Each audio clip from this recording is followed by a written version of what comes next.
Hey everyone, welcome back to another episode of Puggy Gamer Reviews.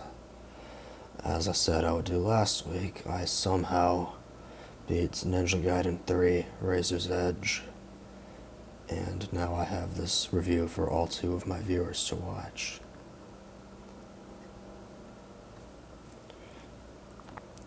As you can tell by the length of this video, I've got some thoughts on this one. Please don't watch this whole thing in one sitting. Your time is worth far more than my stupid videos.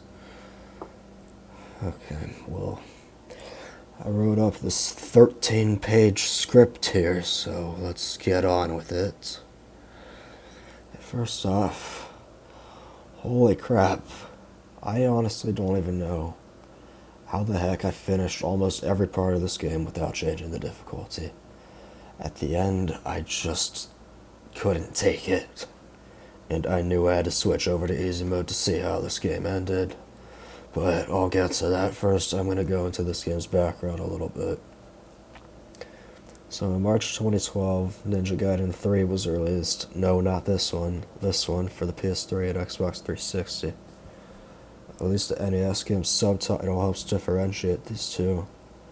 From what I understand, one of the lead directors of the previous two games, and I apologize if I butcher this pronunciation, Tomonobu Itagaki, left the developer Team Ninja, and according to the Wikipedia article I found on him, he actually later worked on Devil's Third, so that's something.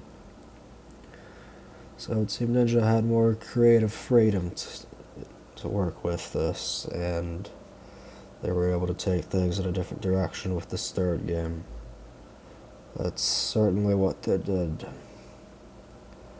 This came out, it was not well received. As far as I can tell, it did okay sales-wise, but critically it was less than stellar, to put it lightly. I guess it could have been worse, but overall a lot of people hated this game. IGN even gave it a 3 out of 10. The story was, spoilers for later in this review, garbage. The gameplay had a lot of pacing issues, and worst of all, it just didn't feel like a Ninja Gaiden to most people.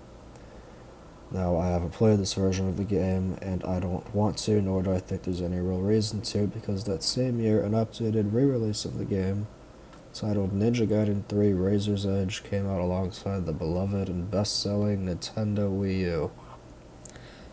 The following year, this version was released on Xbox 360 and PS3, and it's playable on every platform and PCs now through the Ninja Gaiden Master Collection, which I got on Switch, and is how I played this. Based on what I've seen, the original version had significantly less complex combat and was borderline brain dead if you were playing it on lower difficulties. There was also no dismemberment, and the single magic Nimpo spell you can use, which I forgot to mention, these were also in the previous two games. It was basically a giant screen nuke that wiped out everything.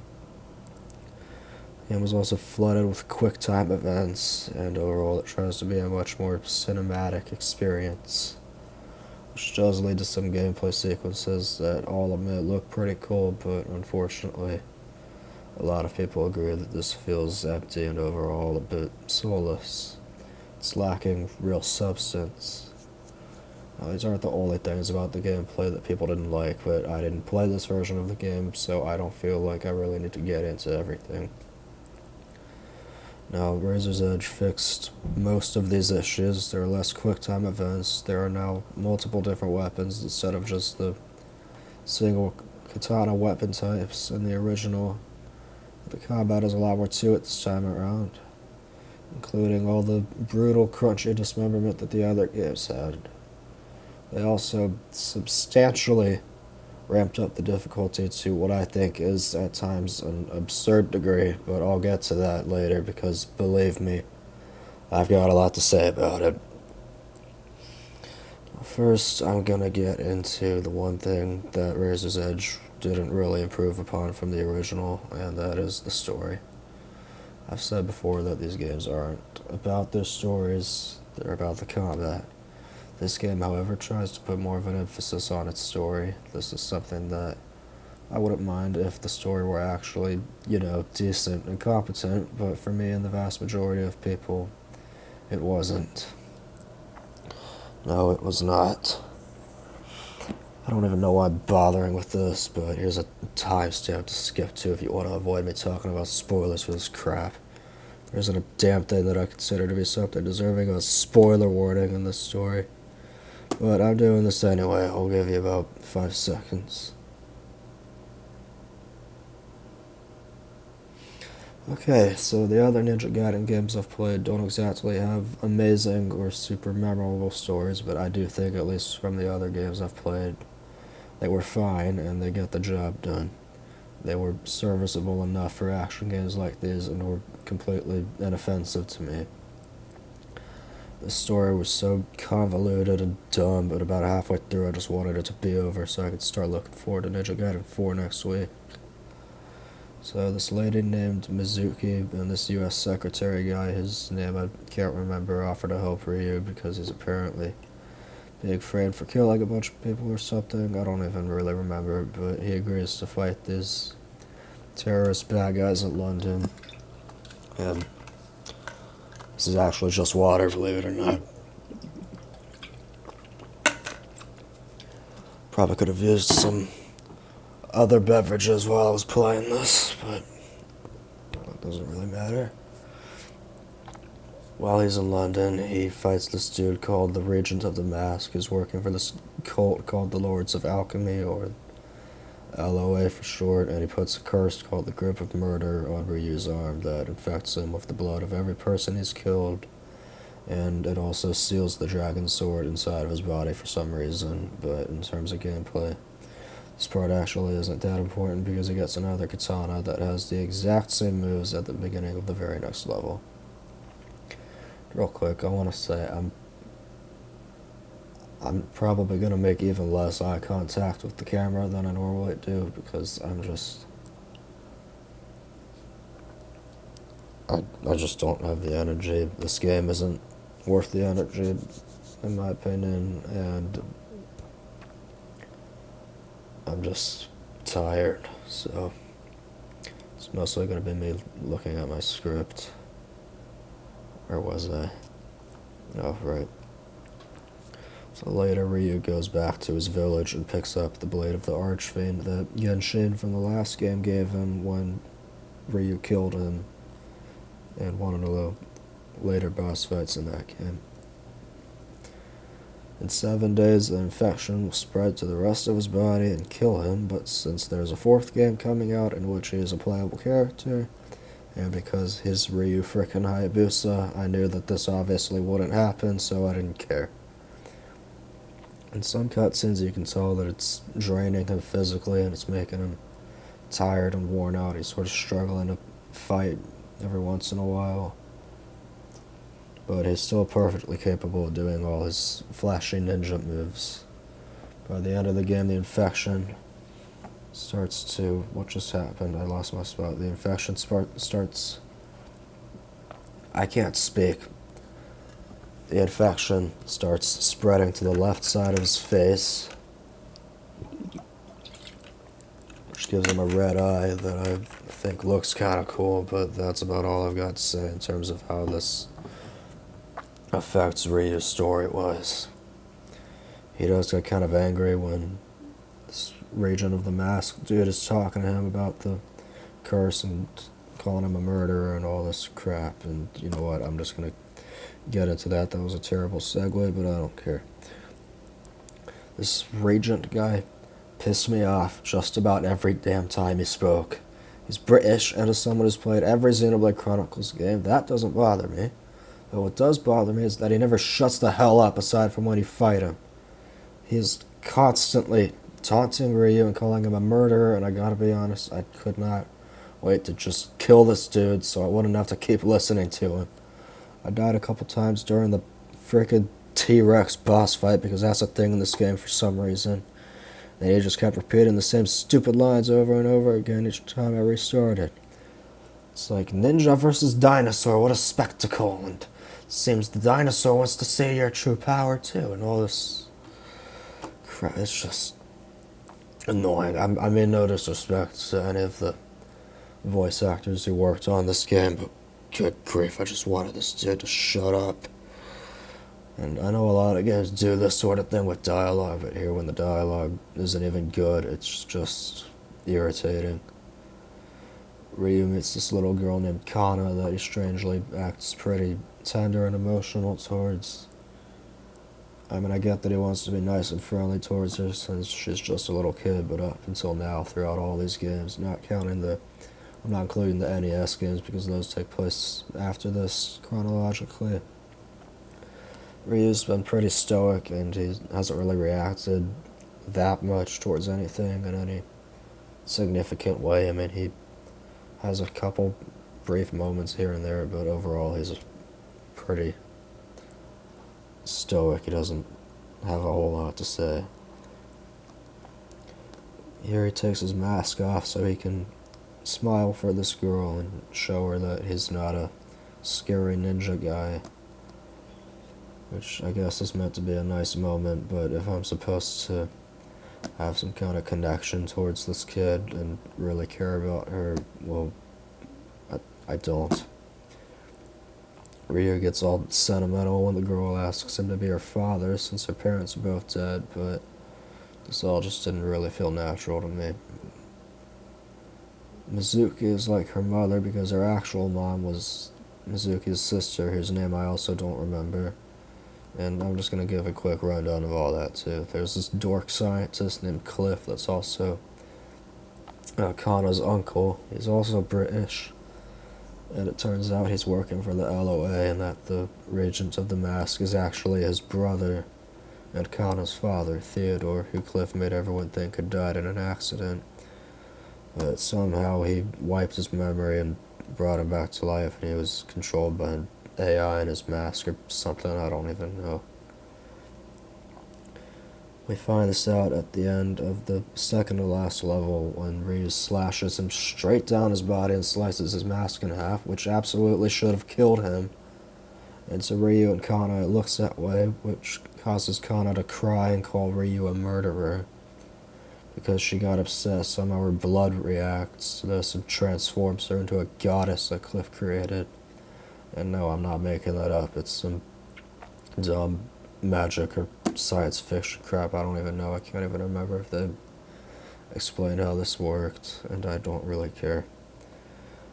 Oh, and then out of nowhere, Cliff rips the dragon sword out of Ryu's chest, which immediately made me think of Noah ripping out his sword from his chest in Xenoblade Chronicles 3, and I'm not going to give any context for that, so I don't think I'm really spoiling anything, but I will say that that is a much better game with a vastly superior story, to put it lightly, and I'd highly recommend it. I know this game came out 10 years before Xenoblade 3, but that's what it made me think of. Anyways, Cliff gives Kana the dragon sword, and both she and the sword get a lot bigger, and she's like Godzilla kaiju size now for some reason. And now she has this really weird appearance and looks like a statue, and her head looks kind of like a baby face. It's creepy. Like, I'm convinced that whoever designed this thing might have been taking certain substances, because this thing just looks really weird. But she starts blowing stuff up and killing people and creating all this havoc, and she goes to Tokyo because she instinctively wanted to go back home or something, and now it's pretty much like a action movie where there's some big monster terrorizing the city and the good guys have to stop it. And then in Tokyo, Ryu fights Cliff, who can turn into a monster for some reason, and he's just about to kill Cliff, but then someone hits him with this red energy ball thing, and it turns out to be Theodore. Because, surprise, surprise, he survived, and now he magically remembers everything with no explanation whatsoever. And I just didn't give a crap at this point, so yeah, he kills Cliff, and then since he's apparently a good guy, all of a sudden he and Ryu go to confront the goddess.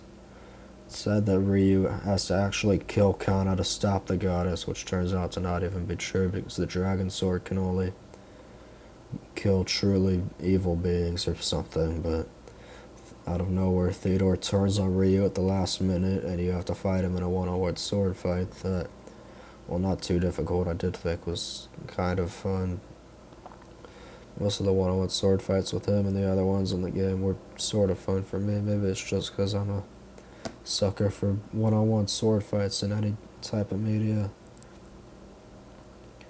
Anyways, he says he won't let Ryu kill his daughter, so he tries to kill him, but of course Ryu kills him. And then he tells Ryu that he knows he's going to save his daughter anyways, and that he wanted Ryu to kill him so he could atone for his sins or some crap.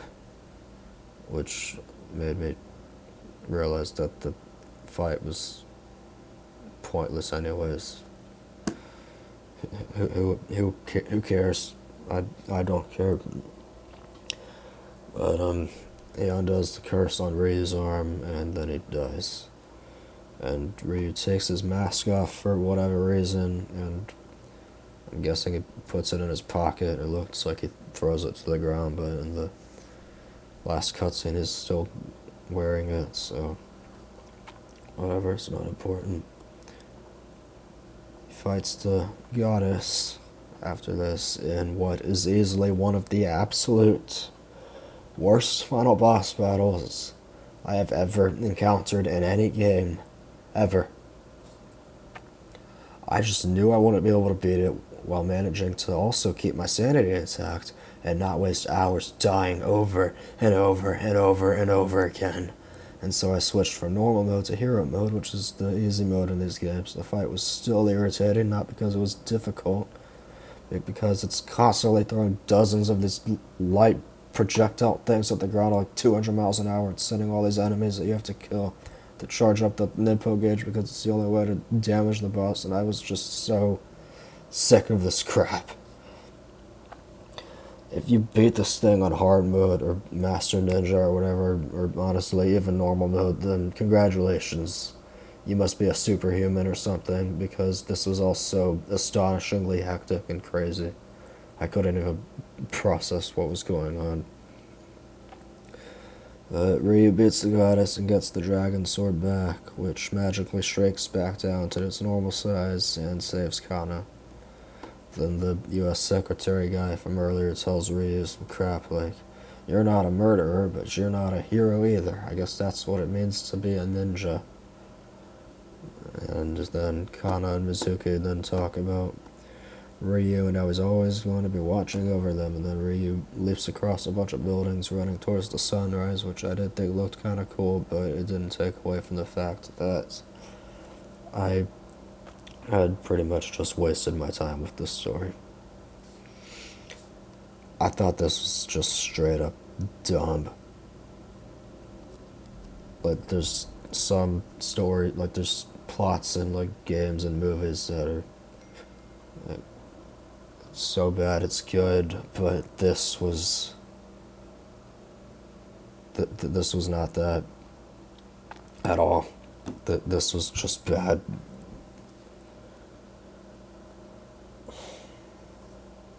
There's a couple of cutscenes I liked, like when Ryu takes up Genshin's sword. I thought that was kind of cool, but overall this plot was pretty bad in my opinion. I feel like it's trying too hard to be deep and psychological and make the player question the morality of what Ryu does, but since nothing before this was even remotely close to having any themes or messages like that, it just comes off as shallow and a bit pretentious. If they wanted to make Ryu more expressive, I think they should have done it naturally here. I didn't feel like it was organic and true to his established character. They should have had him be a bit more stoic towards Kana in the beginning, like how he is in the other games, and then have him gradually open up more and show more emotion. That would have felt more organic. I don't think that there's anything wrong with having a protagonist express emotions towards other people. In fact, I almost wrote this in my script, but I didn't for some reason, so I'm just going to say it. Cloud Strife from Final Fantasy VII is my favorite video game protagonist of all time. I mean, he's definitely a very emotionally driven character. But when you do this with a character like Ryu, who's, like I've said before, the more of the strong silent type, it just felt jarring. I could tell this just wasn't written well, especially considering that in this game Ryu is voiced by Troy Baker, who has played more video game characters than you can count, like Joel from The Last of Us, Joker in Batman Arkham Origins, and more recently, I think his name is Higgs in Death Stranding 2, and he was the voice of Indiana Jones in the Xbox game that came out last year. He's got plenty of experience for sure. He's very good at his job, if you ask me, and I think he's probably one of the most talented voice actors in the industry. Ryu had a different voice actor in all three of these games, at least in English, and I think all three of them did a really nice job with this character. I think the guy who voiced him in the past few Dead or Alive games is voicing him in the fourth game, but I don't know. Anyways, I could tell Troy Baker was doing his best here, but there were still times when I felt like Ryu just wasn't himself. He takes his mask off multiple times, like I said, and in a couple instances it makes sense, like when he wants to show his face to Kana, but then sometimes it just felt totally random. The point I'm trying to make here is that I think even the best actors in the world can only do so much when the material they're working with isn't very good. But, yeah, I don't really want to talk about the story anymore. I didn't like it. I didn't think it was interesting, and I feel like just about everything that happened here is only going to have some very small significance in the fourth game's plot, if any at all, since Ryu isn't even the main character. I'm going to move on to the gameplay now, which is a bit more positive. One thing I didn't really like at all were the parts where you have to climb walls by rapidly pressing the triggers in a weird order. I could never get the rhythm of this down, and in one of these sections I spent 5 minutes getting blown off the wall by a rocket launcher because I didn't know that I could just throw a shuriken at the dude to kill him in one hit. But I'm not really sure why I started this segment of the review with that, but I don't really care.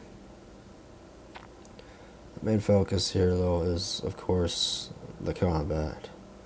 It's definitely similar to the other two games, but it does have a different feel to it. It's kind of hard to describe. I think you sort of need to play it to know what I'm talking about. You can do a lot of the same stuff as before, but some of the moves don't work the same way they did in the other games. Like, for example, the Zuna drop move now requires you to push the attack buttons like 9 times in a certain order, when it was so much easier to do before in the other games. You only had to press like,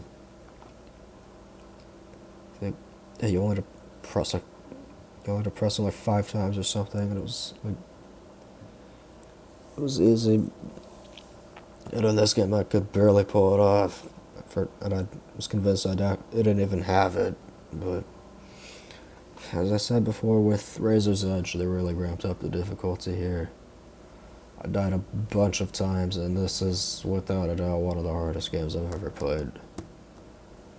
And I haven't played anything like Dark Souls, but I've beaten all of the mainline Mega Man games. I beat all the Mega Man X games, although X6 I had to switch to the Rookie Hunter mode because that game sucks, and I hated it. But I also played the Zero games and CX games. So I've definitely played some games that have a decent bit of challenge to them, but this was different. For the most part, during normal fights with common enemies, the game felt fair enough. But then there were moments where enemies in like 5 different places all around the map will constantly fire rocket launchers at you, and you have a bow that later gets explosive arrows and a charge shot. It has a limited ammo, but the thing is that it automatically locks on to whatever enemy is closest to you. I couldn't find any setting to disable this to let me aim freely around enemies, so a lot of times I'd end up shooting an enemy I didn't even want to shoot and then getting killed the exact second later into lightning fast hits when I left myself open for like 3 seconds to aim the bow. That got annoying really quickly. Some book I gotta read. I don't know why it was on my desk.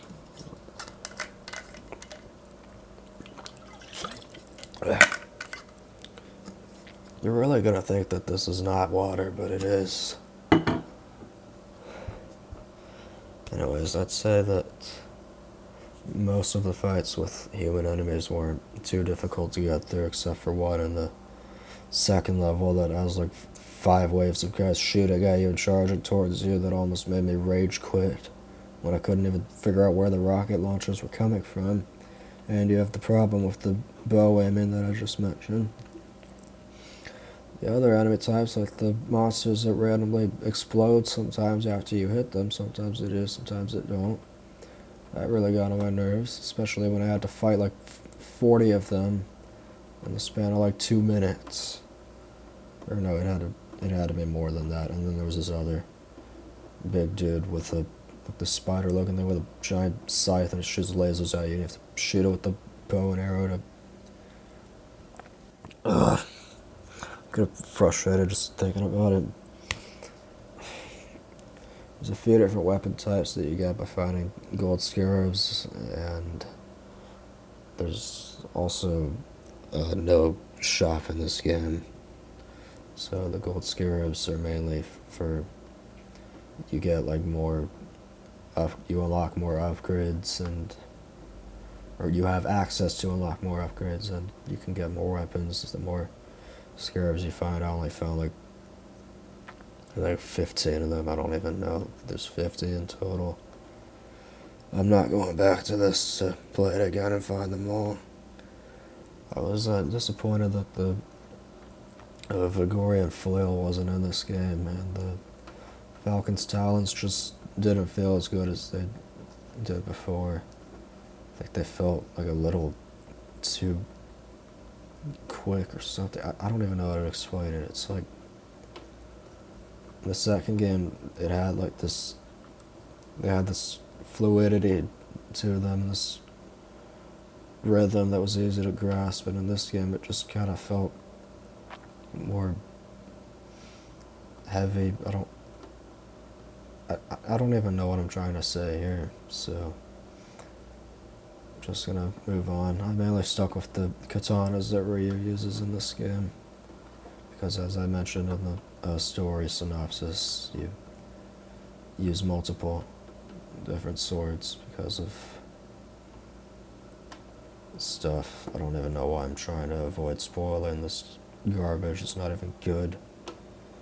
It's not like I'm trying to not spoil a good story.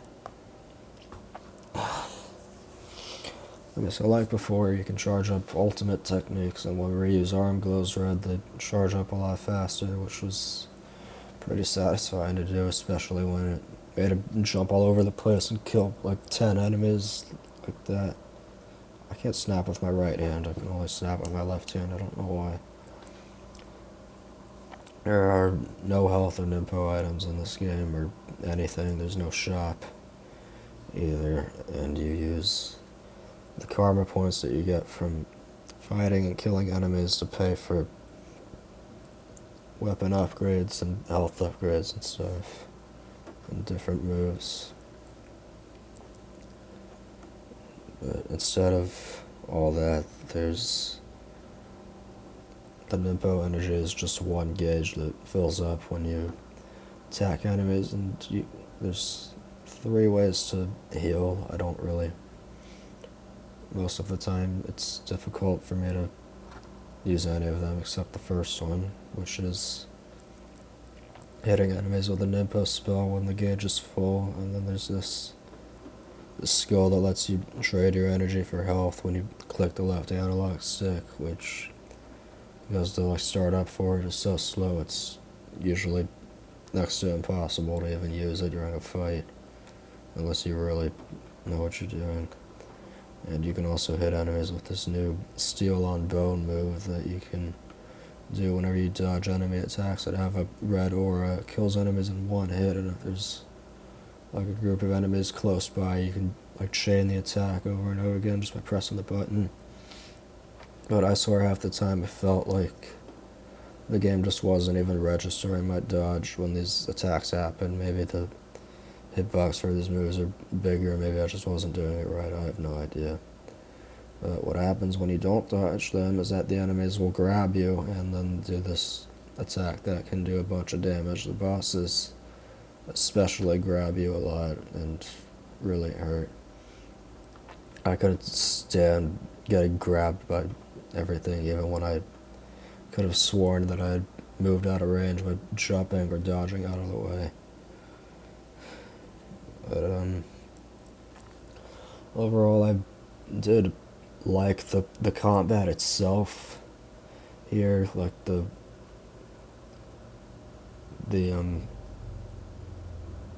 like the way that hits connected felt good and all that, but it was really intense at times and frustrated me a lot, and I definitely preferred the combat from the previous two games.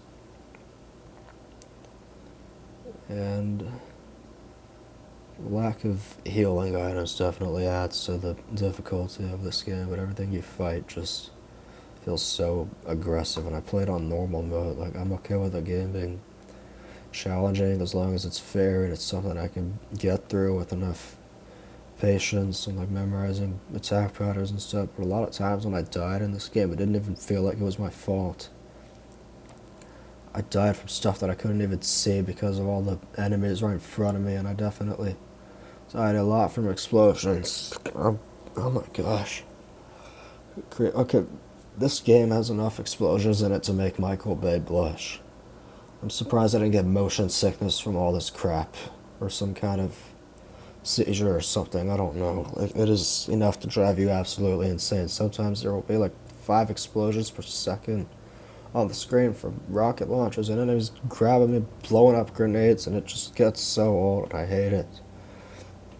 Moments like this weren't fun for me at all, they were just irritating.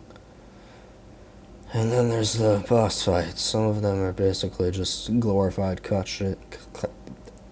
I cannot talk. Glorified cutscenes. Just realized I might have like peaked the volume level a lot. You shoot them a couple times, and then you have to do all these quick time events to damage them, like these planes. I think you have to fight like 2 of them, and then there's this giant witch thing. I don't remember what it was, but there are these other robots that you fight as bosses that don't stop shooting at you. And in the first level, there's this big spider robot thing. It's not too bad, because, I mean, it's the first level. But you do have to chip away at the armor on its legs to actually do a decent amount of damage to it. But in the 7th level, you have to fight 2 of them at the exact same time, and they both have more health, and they are much more aggressive. This was easily the low point of the game, or one of. I was attacking one of them, and then I got hit with missiles from the other one. I couldn't dodge them or do anything about it, and then they'd hit you with these EMPs and shoot you with flamethrowers and this crap, and it just made me want to slam my controller into the ground. It was so annoying. And then there's 2 more boss fights after this, but thankfully they were a lot easier. At least I thought they were.